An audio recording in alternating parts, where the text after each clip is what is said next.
하나님 말씀 신명기 29장입니다. 신명기 29장 4절 말씀.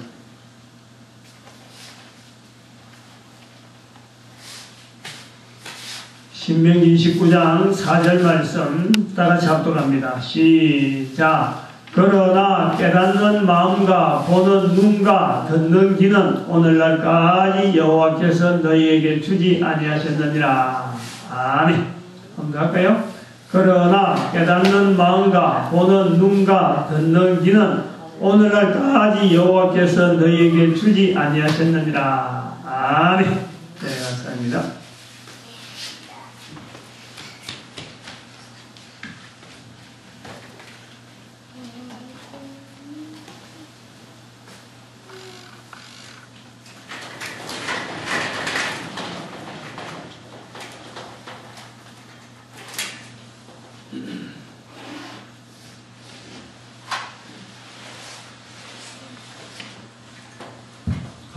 관계전도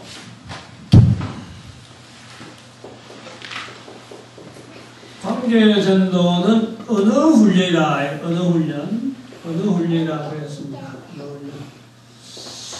오늘 그 본문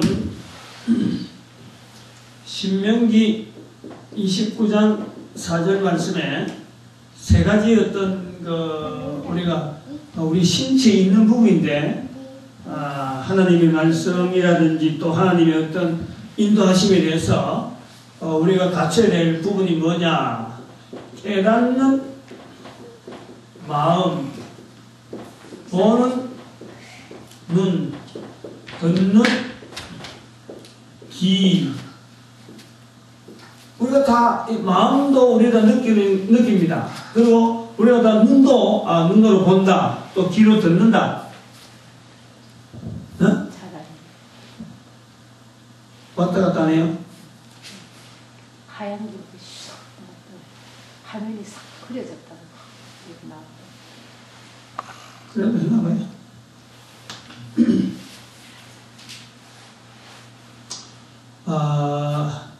그래서 이 내용이 모세의 말씀으로서 모세가 이야기한 것으로서 오늘날까지 너희에게 주지 않았다. 말씀을 기록되어 있습니다. 저는 개인적으로 사실은 신앙생활 하면서 이 말씀에 의해서 늘 바라는 게 있어요. 설교할 때도 그렇고 내가 설교를 들을 때도 그랬고 평신도 때도 그랬고 깨닫는 마음을 주세요. 듣는 귀를 주세요. 보는 눈을 주세요. 하는 기도를 많이 합니다. 그래서 어떤 때는 설교할 때라도 설교 전에 기도할 때 성령님께서 역사하셔서 이 시간에 깨닫는 마음과 보는 눈과 듣는 귀를 허락해달라 하면서 그렇게 간구를 합니다. 개인적으로 많이 간구를 해요. 그럼 우리가 다 이걸 간구해야 될 그런 내용이 아닌가 봐요. 왜냐하니까 이게 모세 시대 때 완전히 허락 안 된 게니까 예수 그리스도 통해서 완전히 이 완전한 어떤 이루음이 있어서 모세가 예수 그리스도 통해서 완전히 이루는 것에 대한 어떤 예표로 이야기한 거라면 우리는 예수 그리스도 이루니까 우리가 누려야 되는 게 누려. 못 누리면 안 된다. 누려야 되는 거예요. 그래서 그런 면에서 저는 좀 강조를 많이 했는데 한번 좀 이거하고 연결해서 한번 여러 가지 좀 이야기를 한번 해보겠습니다. 한 사람이 살아가는 힘은 뭘까?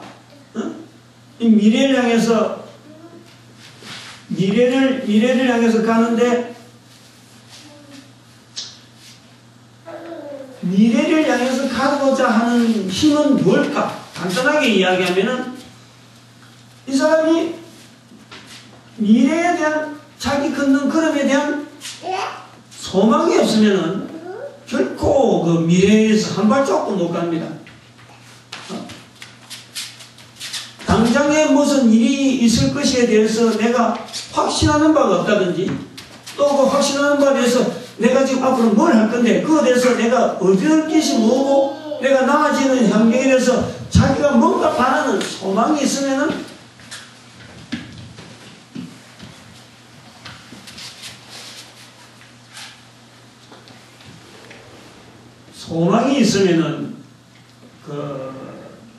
나아간다 이렇게 봅니다. 소망이 없으면 소망을 절망이 되면은 누구든지 그 자리 스톱이 앞으로 못 나갑니다. 그런데 이제 소망이라는 것이 어떻게 생깁니까? 지나간 과거에 지나간 걸음에 통해서 여러 가지의 있었던 사건들이 조합을 해가지고 하나의 자기가 바라보는 추측, 자기가 바라보는 어떤 미래의 걸음에서 뭔가 있으니까 걷는단 말이에요. 그래서 이 소망이라 그러면은 과거에서 보았던 것, 들었던 어떤 귀로 들었던 것, 눈으로 보았던 것, 그런 마음으로 깨달았던 것들이 이제 나아가는 거예요. 나아가는 거예요. 이것을 다른 말로 하면은, 이것이 다른 말로 하면 믿음입니다, 믿음. 다른 말로 하면은 사람들이 살아가는 과정에서는 누구든지 말하든 말하지 않든 나름대로 믿음이 다 있는 거예요. 교회에서만 믿음이 쓰는 게 아니라 말이에요. 누구에게나 믿음이라는 그 요소가 있기 때문에 앞으로 나아갑니다. 앞으로 살려드려요. 내가 지금 바라보는 소망이 있는데 그 소망에 대해서 자기가 지금 뭔가 어머니가 있는, 알맹이가 있는 믿음이 있는 거예요. 표현은 못해서 그렇지. 말을 못해서 그렇지. 그거 다 있습니다. 다. 누구에게든 다 있다. 그래서 고린도전서 13장에 나오는 13장 13절에 믿음, 소망, 사랑 하는 건요. 우리가 그런 면에서 살펴야 돼요. 누구나 걸어가고자 하는 그 걸음 속에는 믿음이라는 게 있는 거예요. 믿음이 다 있다. 그 믿음이라는 것은 또 한편으로는 소망이라고 하는 자기가 바라고자 하는 어떤 소망의 어떤 결정체입니다. 근데 우리가 소망을 가지고 이 미래를 향해서 걸어가는데 과거에 들었던 내용만 가지고 미래가 계속되어질 수 있느냐? 그러면요, 뻔합니다. 다 잘 되게 돼 있어요. 다 잘 되게. 걸어왔던 과거의 내용이 그대로 앞에 그대로 출시가 된다면은 경험이 있으니까 이거는 요래 될 거다, 저래 될 거다. 걸어온 과거가 길면 길수록, 세월이 오래 살면 오래 살수록 그 사람은 잘 살 수밖에 없어요. 자기가 바라는 소망대로 살아갑니다. 그런데 살아보니 어떻게 돼요? 돼요, 안 돼요? 안 됩니다, 안 돼요. 왜? 어떤 요소 때문에? 이거 우리 잘 생각해야 돼요. 이 바탕에, 사람이 살아가는 바탕에 같이 그보다 사람이 사는 것보다 더 빠르게 앞서서 가는 어떤 그 영향이 뭐냐? 영향이라고 봤을 때 영향. 이게 뭐냐? 가면 갈수록 악해집니다. 악해집니다. 요걸 알아야 돼. 지나간 시간보다도 앞으로 가면 갈수록 더 악해지는 거예요. 악이라는 것이 뭐냐? 가만히 아무리 잘 살려고 해도 자기가 악해질 수밖에 없는 것은, 악이라는 것은 뭐냐 그러면은, 이 악이라는 것은 철저하게 하나님을 떠나는 것이, 떠나 사는 것이, 이게 악입니다. 악이에요. 악이 뭐 어려운 게 아니에요. 왜 하나님을 떠나 살 수밖에 없도록 악해지느냐? 바쁘다는 거지. 바쁘다. 바쁘다. 개인적이다. 가면 갈수록 개인적이고 바빠. 뭐냐? 이게 다 왜 그러냐? 이게 문명이 발달하니까. 사람의 문명이 발달할수록, 옛날에는 해만 지고 찾는 줄 알았잖아요. 해 지면은 일 끝나는 줄 알았잖아요. 옛날에 우리가 얼마 전만에 그랬잖아요. 얼마 전 호롱불 크기 전에, 아니야말로 석유 나오기 전에, 기름 나오기 전에, 기름 개발하기 전에 해 지면 잠드는 줄 알죠. 그게 하루라는 것이 딱 일하는 시간에 딱 정해져 있는 거예요. 비 오면 또 일 못하는 거죠. 근데 요즘은 비가 오나 눈이 오나 밤이나 낮이나 정신없이 여기 앉아있는 사람이 여기 보이는 사람도 아니고 핸드폰을 갖고 이야기하고 인터넷을 이야기하고 어마어마하게 바쁩니다. 근데 인간에게는 주어지는 시간 딱 24시간 하루에 딱 정해져 있는데 이 시간을 사용하기에는 너무너무 일이 복잡한 거예요. 가면 갈수록 꼬이는 거예요. 옛날에는 하나님에 대해서 신앙이 우리 성경만 하더라도 하나님에 대한 신앙이 곧바르게 바르게 나와 있다가도 이게 가면 갈수록 사람들 사이에 악해져가는 것 때문에 하나님에 대한 믿음도 하나님에 대한 자세도 가면 갈수록 하나님을 찾는 사람이 없어지도록 되어 있는 거예요. 그리고 그러니까 뒤에서 경험했던 이 경험이 앞으로는 적용이 안 되는 거예요. 그러니까 평생 살아가도 소망이라 하는 그 힘이 없었더라면 넘어질 수밖에 없는 거예요. 근데 소망 가지고 가도 끝이 없는 것이 인생길이에요.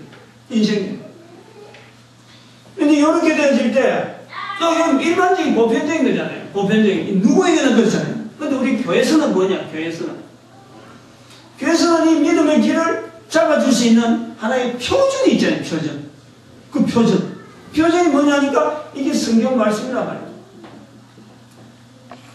그래서 보통 사람들이 걷는가 하고 성경을 믿음으로 하나의 바탕으로 걸으니까 이 성경은 이미 역사 속에서 한 1000년 이상 되어지는 그 역사 과정에서 1500년 되어지는 그 역사 과정에서 이미 검증이 된 말씀이라. 누구의 삶을 통해서 그 아담부터 시작해서 요한계시록까지 있는 그 긴 세월에 있는 수많은 사람이 열리는 책으로 딱 정리해놨기 때문에 거기에 대한 하나님을 떠나 사는 인간들에게 대해서 하나님께 가까이 나오라라고 길이 제시되어져 있는 그 성경 말씀이란 말이에요. 그 성경 말씀이 믿는 사람에게는 이 다른 사람들이 가지고 있는 이런 어쩌면 얕은 믿음이죠. 어쩌면 좀 불씨가 약한 그런 믿음이죠. 그런 사람보다는요, 성경을 배경으로 해서 믿는 믿음으로 해서 소망 나가는 사람은요, 아무래도 든든하죠. 뒤에 있는 배경이나 앞에 오는 게나 어느 정도 예측을 하고 앞에 있는 것을 예측을 하고 내가 대처를 해가는 거죠. 그러니까 일반적으로 교회 다닌다든지 이 하나님의 성경 말씀을 믿는 사람들의 걸음이 그래도 누구보다도 이렇게 탄탄해 보이는 거예요. 교회가 되게 달라졌다 라고 말을 듣는 거라 보편적인 거예요. 응? 뭐 비교가 되나요? 비교해볼 만하잖아요. 코미디 요즘 그렇지 않나요? 하고 물어보는 게 있던데 비교해볼 만합니다. 그런데 문제는 뭐냐면 이 성경 말씀에서 깨닫는 마음과 보는 눈과 듣는 길을 안 주었다 이거예요. 아직도 안 주었다. 요거를 사모해야 된다. 요거를 가져야 돼. 그러니까 교회에 나오는 사람들 중에서도 나는 이거 본다, 깨닫는 눈이 있다, 듣는 귀가 있고 깨닫는 눈이 있다라고 생각하더라도 아직까지 우리에게는 이 상태에서 여기에 머물러 있을 수가 있다. 머물러 있다. 다른 사람 보기에 나아진다 하는 그거는요, 성경 기준에서는 안 맞는 거예요. 성경은 또 다른 차원에서 우리에게 오늘날까지 너에게 주지 않았다 라고 하는 말씀이 있단 말이에요. 그러니까 그것이 뭐냐라고 찾아내야 돼요. 그러면 이 성경에 이게 깨닫는 마음과 보는 눈, 듣는 길을 그러면 주시는데, 그럼 성경에 잘 아시는 신학교, 신학, 그러면 그 신학자가 가능하냐? 응? 그러면 또, 안 그러면은 설교가, 큰 교회 목사, 설교 중에서도 아주 잘 설교 잘한다가는 그런 목사님이 깨닫느냐? 설교자. 있느냐? 이거지, 있느냐? 나는 있느냐? 다른 사람이 있느냐? 비교를 해. 예거를 만들어야 돼. 그래서 저는 여기에 대해서 한번 좀 여가를 좀 들려고 합니다. 어제가 1월 4일, 2011년 1월 4일 뉴스에 보니까, MBC 뉴스인지 뉴스에 보니까, 그, 서울 소망교회, 지금 담임 목사님이 김지철 목사입니다. 김지철 목사 폭행사건이 지금 뉴스가 지금 대대적으로 되고 있어요. 대대적으로. 어제 저녁에 그걸 뉴스 들었네요. 내가 그거 보니까 마음이 굉장히 안 됐습니다. 너무너무 안 됐어요.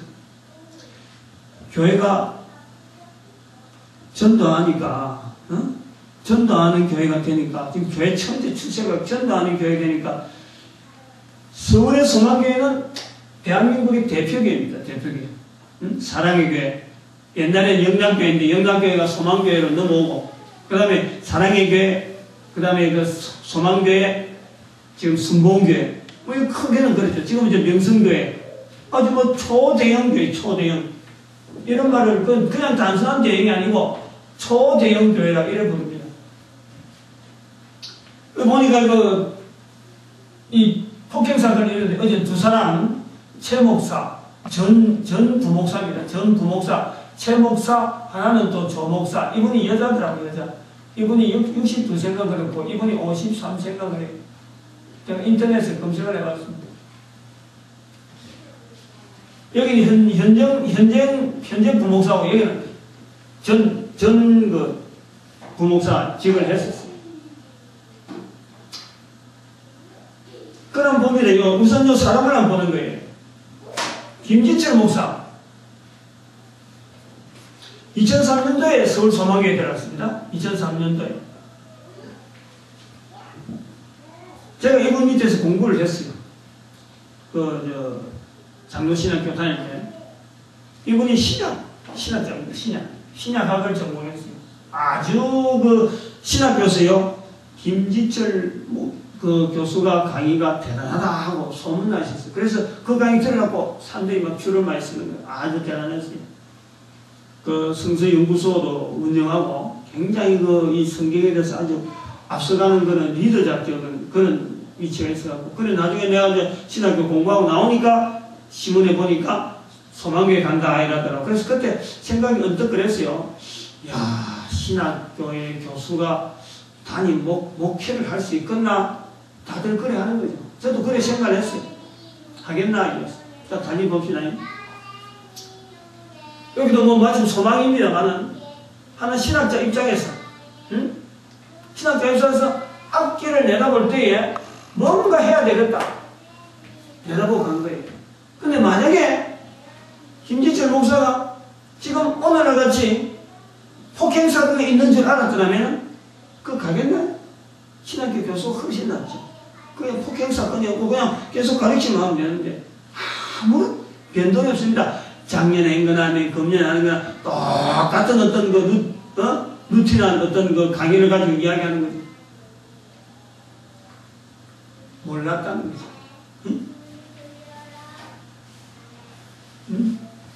미래에 대해서. 아직까지 깨닫는 마음, 보는 눈, 듣는 귀에 대한 뭔가 모르지만은 불확실한 거예요.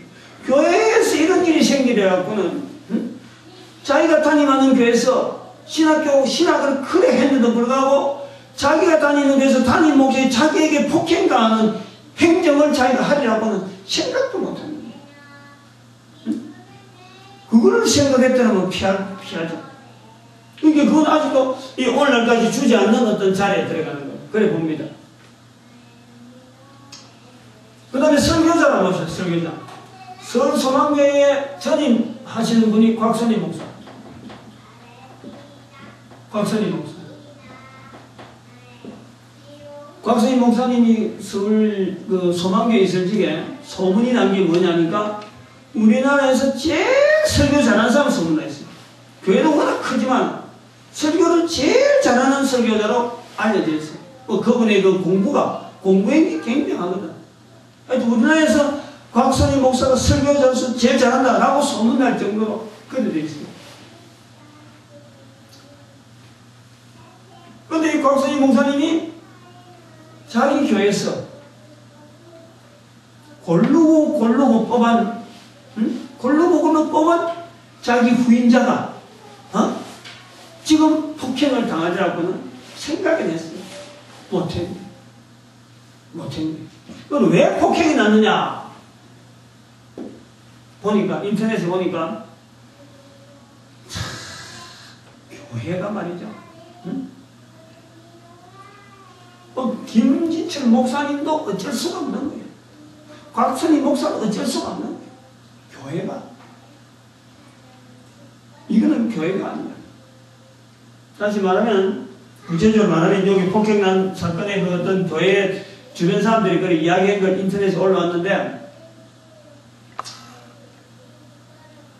여기에 교구, 이제 여기 왜 폭행을 했느냐 물어보니까, 쭉 보니까, 이 사람이 교구를 맡고 있었어요. 근데 몇 년 전부터인가, 작년부터인가, 교구장에서 교구를 맡지 말라고, 다른 데로 보내버렸어요. 그러니까, 해임시켰단 말이에요. 부목사에서. 그 다음에 이분은 여자분인데, 금년에 교구에서 빼버렸어요. 그것 때문에 그래요. 교구를 맡는다는 게 뭐냐?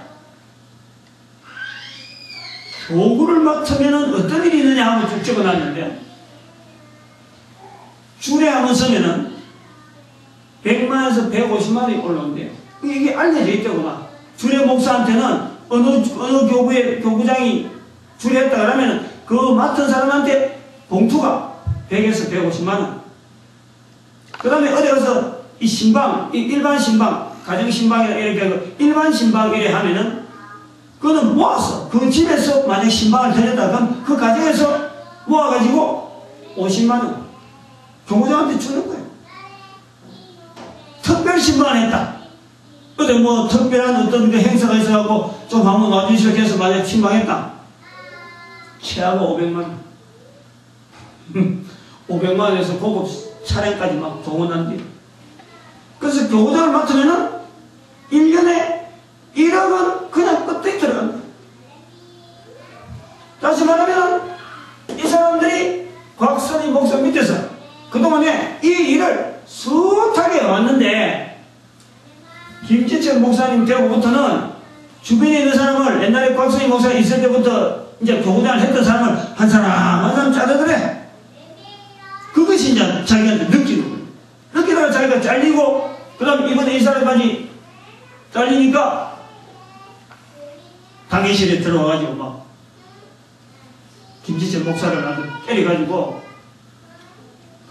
전치 사주, 아마 여기가 어그러진 것 같아요. 여기 눈가가 함몰됐다 그래요. 함몰됐다.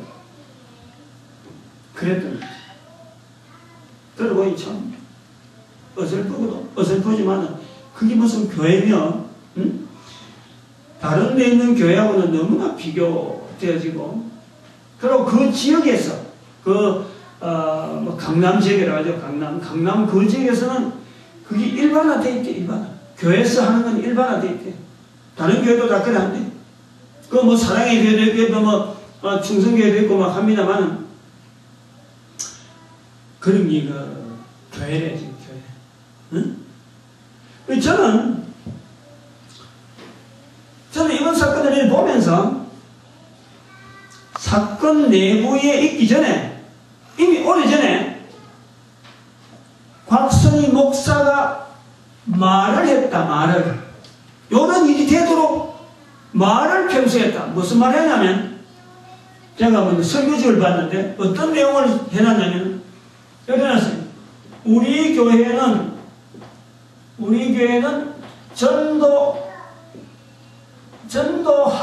전도할 필요가 없다. 전도할 필요가 없는 교회다. 또 이유고, 여기 그리고 두 번째 이유는 뭐냐니까, 밖에서 기쁘게 달려와야지. 우리가 전도해갖고, 전도 안 해도 들어오는데 뭘로 나가서 전도하냐, 이런 거예요. 제가 요 내용을 딱 보고는 언더라인을 딱 치놨어요. 내가 이 말에 한 것에서 내가 한번 눈으로 보고 싶다. 이렇게 말하고 나서도 하나님께서 가만히 있는지 안 있는지 하고 장수를 너 딱 내가 적어놨어. 언더레이를 딱 꺼놨다. 내가 그래 기억하지 이거를. 응? 전도할 필요가 없다고 강조한 거예요. 전도할 필요가 없다. 전도할 필요 없이 그냥 교회만 몰려오니까 손으로 자기 허주머니 지금 두둑해지니까 주변에 있는 모든 교구장들이 전부 다 자기 허주머니 두둑해지는 걸 뭐 다들 미구동성으로 뭐 좋다고 떠받치니까 벌써 이때 교회 모습이 어떻게 갈지는 그 글을 읽어보니까 내가 느끼지더라. 내가 그랬어요. 도대체 이렇게 이야기를 하고도 이분이 걸어가는 걸음에 과연 아무 흔적이 없으면 교회는 지금 뭔가 크게 지금 우리가 믿는 이 교회는 이 교회가 아니다. 나는 그런 생각이에요. 어떻게 감히 전도할 필요 없다 그러고 이 큰 교회가 목사가 설교 잘한다 하는 목사가 전도하지 않아도 된다 하면서도 어떻게 등등하게 살아가는 보자. 내가 그렇게 마음 먹다니까. 근데 어제 내가 그 뉴스를 보고 오늘 내 인터넷에 내가 뒤다본 거예요. 응? 한번 봐보세요. 신학자 중에 신학자입니다. 뽑고 뽑은 거예요. 각선희 목사가 보통 사람이 자기 후임자를요 자기 스타일로 만들라고 신학자 본인도 신학 공부를 신학을 강의를 하고 그러니까 자기 스타일에 맞고 차분하고 좀 이렇게 추진력 있는 사람을 해보려고 뭐 교계 전체 교계에서 뽑고 뽑았을 거 아니에요. 신학자 중에 신학자입니다. 신학 강의 참 잘했어요. 그 다음에 설교자 성경에 대해서 이분들 앞에서 성경을 이야기하면은 다른 사람은 아무 할 말을 못한 사람. 근데 이 사람들에게 과연 깨닫는 마음과 보는 눈과 듣는 귀가 있었느냐? 없었어. 없다고 보는 거예요. 적어도 이 말씀이 그대로 응했다는 거지. 오늘까지 안 줬다는 거예요. 응? 그럼 우리는 이게 깨닫는 마음과 보는 눈과 듣는 귀를요, 우리는 분명히 우리 거로 만들어야 됩니다. 그래야 될, 우리가 누려야 될 의무가 있고, 그건 우리의 권한. 저는 그 두 가지 부분에서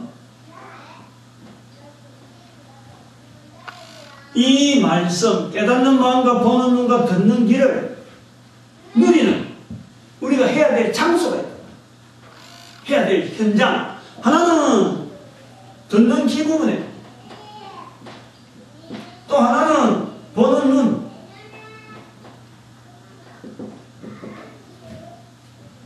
이따 봐요. 듣는 귀에서 나오는 성경 말씀, 이사야 59장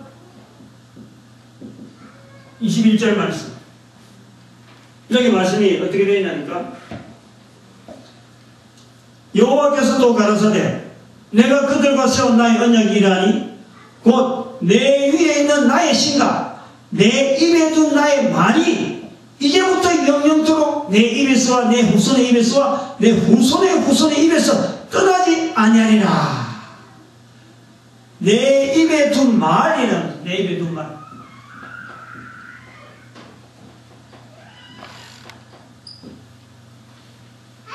내 입에 둔 말은요, 말은 귀하고 직접적으로 관계 있습니다. 내 입에 둔 말이 내 후손과 내 후손의 후손에게 영영이 떠나지 않도록 함께하겠다. 응? 저는 그것이요, 이 듣는 귀하고 듣는 귀. 내 입에 둔 말, 어느 현장에서 이렇게 내 입에 둔 말이 선포가 되느냐? 두 군데 있습니다. 하나는 예배, 하나는 전도. 그러니까 우리가 이 예배 현장에는요, 정말 길을 쓰고 와야 돼. 길을 쓰고, 응? 길을 쓰고 와야 돼. 진짜 어려운 일이 있더라도요, 예배 현장에 안 빠지되고, 예배 현장보다 더 귀하게도 볼 수 있는 것은 바로 전도 현장. 내 삶을 통해서 늘 입에 말을 갖고 내 귀로 들어야 돼. 귀로 들어. 예배는 다른 사람의 이야기를 이런 공동체에서 자꾸 듣고, 그래서 내 귀가 예배에 대한 이런 귀로서 내가 자꾸 훈련되어야 되고, 전도는 내 입의 말을 내 귀로 자꾸 들어야 돼. 전도하는 언어를 내가 입에서 나오는 뱉은 말을 내 귀로 자꾸 들어야 돼. 듣는 귀란 말이에요. 듣는 귀. 응? 듣는 귀에 대한 훈련. 이런 훈련 장소는 훈련 장소. 훈련이라고 볼 수 있어요.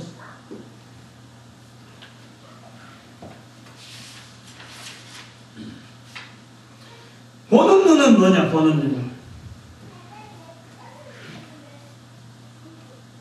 요한복음 16장 32절에 예수님께서 말씀하는 너희가 이제 다 흩어져서 정확하게 말씀하면 보라 너희가 다 각각 제 곳으로 흩어지고 나를 혼자 둘 때가 벌써 왔도다.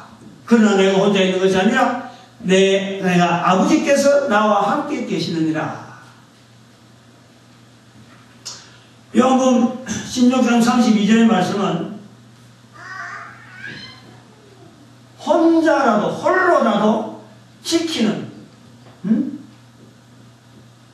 이 모습을 우리는 찾아내야 돼. 우리는 지금 사실 이 말씀은요 이 말씀을 듣는 자, 이 말씀을 보는 눈들 중에서요 목회자라는 이름을 가지고 설교 현장과 전도 현장, 설교 현장과 예배 현장과 전도 현장을 하나님 앞에 드리기로 작정하는 그 목회자들이 홀로 걸어가는 사람들, 아무도 안 보는 사람들. 그러나 불구하고 꾸준하게 다른 사람들과 더불어서 예배 현장을 이루려고 하고 다른 사람과 더불어서 전도하려고 하는 그런 자들 중에서 혼자지만은 외롭게 가는 자를 찾는 눈이 있어. 찾는 눈.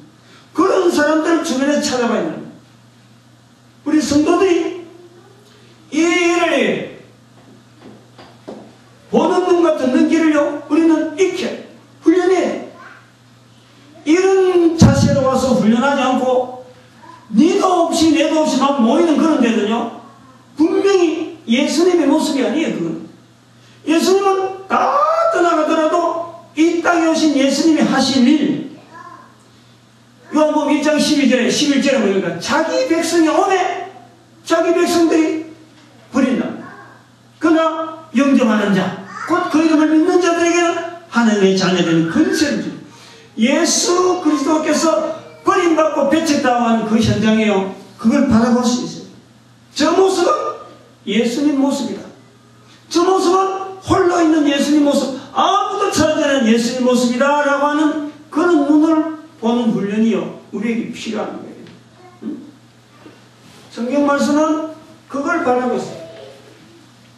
근데 그렇지 않고 많은 사람들이 다 좋은 것이라고 쏠려가면요 교회가 아무리 초대형 교회라도 아무리 큰 신학자가 거기 있다더라도 아무리 유명한 설교자가 거기 있다더라도요 반드시 거기에서 인간적인 냄새가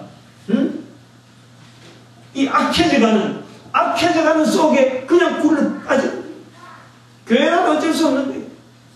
교회라도 어쩔 수 없어. 다행히 우리는 지금 깨닫는 마음과 보는 눈과 듣는 길을 모세는 오늘날까지 너에게 주지 않았다 하지만 예수님을 통해서 우리는 완전히 이루어진 상태다. 그래서 우리는 분명히 찾아내야 예수님의 모습을 찾아내야 되고 또 우리가 예배 현장과 전도 현장을요 반드시 꾸준하게 유지해야 돼요. 그 속에서 우리는 계속해서 듣는 귀에 훈련을 해요. 듣는 귀에 훈련을 해요. 내가 입에서 말하는 걸 계속 듣는 귀를 훈련해야 돼요. 그러려면 하나님께서 약속하시기를 영영이 들은 그 이야기를 내 후손과 내 후손의 후손에까지 계속해서 이어지도록 하겠다. 얼마나 큰 축복입니까? 이 복을요 모세에게 주지 않는 이스라엘 백성들이 주지 않는 그 어마어마한 복을 그 후손들에게 주겠다. 그런 모습이 서로 자기에게 예수님처럼 홀로 지키는 그 모습이 있어서 본인은 좀 괴롭다 하더라도 지금 이 목사님들 중에서 이 말씀 통해서 잘 들어야 돼요. 아무도 알아주지 않는 현장입니다. 목회 현장이라 이거예요. 그러나 예수님도 그랬다는 거죠. 예수님도 그래요. 다 제자들 다 가버리고 그러나 와야 했던 자리, 와야만 했고, 또 보여줘야 했던 그 모습을 나타내기 위해서 가는 거예요. 그는 누가 같이 있느냐? 하나님이 함께 하시네. 하나님. 그걸 우리 보는 눈을 길러야 되겠다. 특별히 전도자들은 그거에 대해서 아주 세심해야 되고, 전도자들은 바로 그런 모습을 자기 모습에서 드러내기를 우리가 찾아내야 돼. 얼마나 힘든지 몰라요. 끝까지 지킨다는 게 참 힘듭니다. 그러나 반드시 예수님을 통해서 하나님께서 영광 받아주듯이 예수님을 따라가는 그런 모습을 하는 자들에게 하나님이 반드시 함께 하셔서 하나님은 영광 얻으십니다. 그 영광을 얻으시면서 그를 높이 들어 쓰시도록 되어 있어요. 되어 있는 거예요. 우리는 그 길을 따라가야 되는데 너무 인간적인, 너무 인간적인 어떤 잣대를 가지고 따라가다 보니까 지금 교회는 만신창이가 돼가지고 김지철 목사가 얻어맞은 그게 제가 볼 때는 말이요, 아마 김지철 목사님 성격으로 볼 때는 그런 것 같아요. 이 말은 안 해도 곽선희 목사 밑에서 얼마나 많이 해먹었느냐 이거지. 그래서 산산하자 끊는 거지. 이제 좀 그만해라 이거지. 아마 그런 차원에서 아마 끊었을 때 내가 이 성품을 알거든요. 상당히 강직한 사람 중에 한 사람이에요. 그렇게 흩뿌리게 함부로 이렇게 타협하고 그러진 않았습니다. 근데 지금까지 많이 해먹었으니까 이제 그만해라. 얼마나 참 해먹었겠어요. 얼마나 미안하지만은 그런 말 하는 거예요. 그 자리에 연연해서 그거 한다고 달아들잖아. 그동안 그 자리에서 얼마나 수입을 얻었는데 그거 끊는다고 해서 달아들잖아. 그게 얼마나 악해. 그게 교회란 말이야. 그것이 겉으로 드러나서 이번에 사고까지 드러난 겁니다만 아마 잘 안락하다가 김진철 목사 입장에서 그래. 잘 안락하다가 굵어진 하나의 사고일 거다. 근데 밖에서 보는 그 대외적인 거는 볼 때 완전히 교회가 바닥으로 톡 떨어지죠. 교회 모습이 소문이 확 드러나고 그래서 그 교회 관계자들도 그러더라고요. 이거 오래된 관행이다. 오래전부터 지금 불씨가 있었다. 이런 말 하더라고요. 곽선희 목사님 가고 난 뒤부터는 계속해서 김 목사님이 이렇게 자르는 그런 모습이 보이기 때문에 이것이 일종의 그 어떤 계파 싸움 비슷하게 보이는 그런 것도 있는데 그러나 그거는 어찌 보면 교회를 정화하려고 하는 어떤 신학자의 어떤 고민이 아니었겠느냐. 그래서 굵어진 모습일 거다. 나는 이제 그래 긍정적으로 보는데 전반적으로 교회가 이렇게 드러난 모습을 볼 때는 완전히 이 교회가 아니고 완전히 장사 어떤 이 이권, 자기 이권 그거 바라고 막 싸우는 이런 모양으로 비출 수밖에 없어요. 누가 이해하려고 하겠어요? 김지철 목사에 대해서 누가 아는 사람이 있어요? 그 신문 보면서 아는 사람 누가 있겠어요? 몇 명이 있겠어요? 참 안타까운 모습입니다만 어쨌든 이런 것을 계기로 해서라도 우리가 이 하나님 앞에서 참 신앙생활 하면서 이 깨닫는 마음과 보는 눈과 듣는 귀에 대한 훈련은요, 이거는 요구가 돼야 됩니다. 요구가. 우리에게 또 권리다, 권리. 받아 누리는 저와 여러분 되시기 바랍니다.